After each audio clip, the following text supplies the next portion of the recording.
Aaron is standing, hands in pockets, in front of Mrs. Hubbard's door while I wait awkwardly a short distance away. Lacking anything better to do, I slip my hands into the pockets of my Steelers jacket and begin mindlessly playing with the tangle of lint quarters hiding in there. Aaron says something to someone, causing me to look up from my boredom. Leaving Mrs. Hubbard's room are two dark-haired girls carrying twin armloads of books.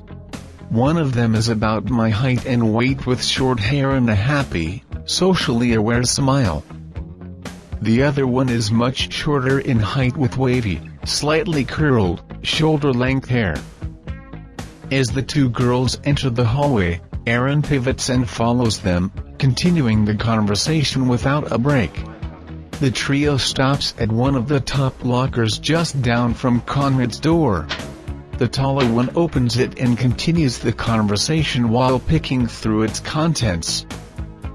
As I sheepishly shuffle a little closer to them, she switches some books from her arm into the locker and some books from the locker into her arm. I take a few mental notes as I wait off to the side, trying hard not to seem as if I'm lurking. The taller girl is quite tall for her age. She is, in a word, gorgeous.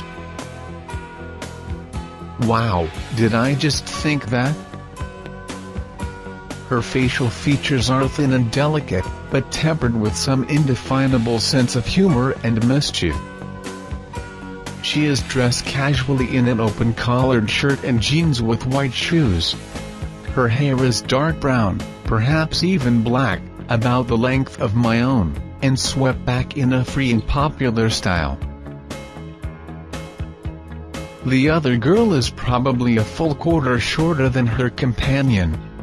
I'm not altogether all that certain if she's really all that short, or if it's simply the fact that her companion is so unusually tall. The shorter girl, a straight B student if my instincts are all that I make them out to be, is dressed similarly to her friend. Aaron continues to carry on more trivial banter with the two strangers, making me wonder how on earth he, of all people, ever got to be friends with them in the first place. It would seem to go against the very laws of sociological nature, Aaron being who he is and them being who they are. My eyes are trained on the taller girl as she finishes her business at the locker. She fascinates me. She closes her locker with a metallic slam and then I nonchalantly join the trio as it heads up the hallway that is now void of all other forms of human life. Along the way, I manage to follow up one of Aaron's statements with a clever one-liner that sends the tall girl into a quick eruption of laughter. Whoa! Without even being introduced to the girls, I have suddenly become an active participant in the conversation and, at the same time, a probationary member of their little group. Passing silent, dark classrooms and wall-mounted red fire extinguishers and rows of vigilant, numbered lockers, we continue our stroll up the hallway. I am walking beside Aaron, who walks beside the taller girl, who is to the right of the shorter girl. I make it a point to fire off a few more snide remarks along the way. Each remark gets the laugh from the taller girl that I hope for. Very interesting. I'm usually very shy in situations like this, so I am both impressed and puzzled by my newly acquired social skills. I don't know where these skills came from, but they certainly are welcome. We all exit the front door and enter into the cool and noisy realm of the outdoors. Aaron tells the taller girl that he'll call her later about something as she climbs nimbly aboard one of the waiting buses.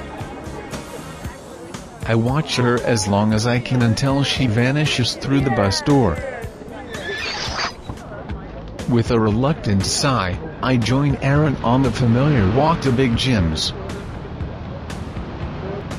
The buses roared to life behind us, the waiting line of vehicles easing forward in an uneven formation which will eventually split off toward separate destinations across Whitehall.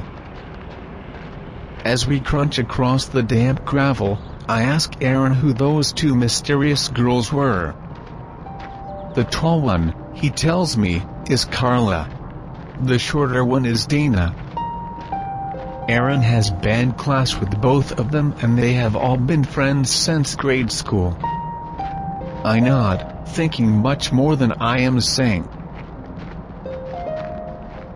The dreary gray of the clouds continues to bear down on me, but I no longer have a mood that matches it.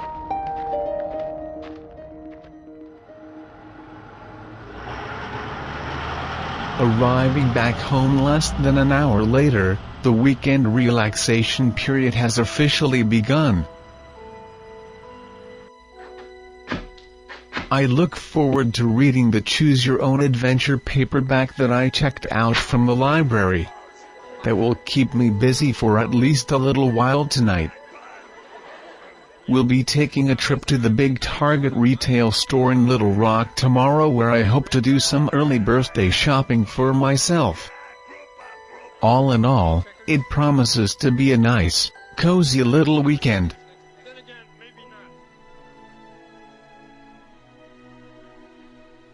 And then there's Carla. My mind repeats her name time and again like some particularly memorable song lyric.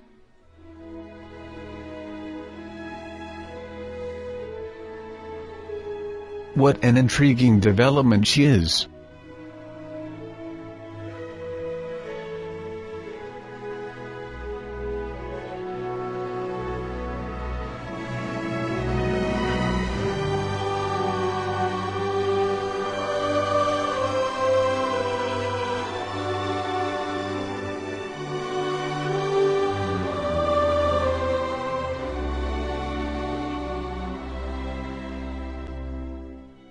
Next issue. Who is Carla? Will I ever see her again? Will I finally make a decision about Karen before school ends? Will Mark Hubbard mysteriously end up dead? Don't you dare miss Days Before Yesterday. Book 2. The Last Days of Normal.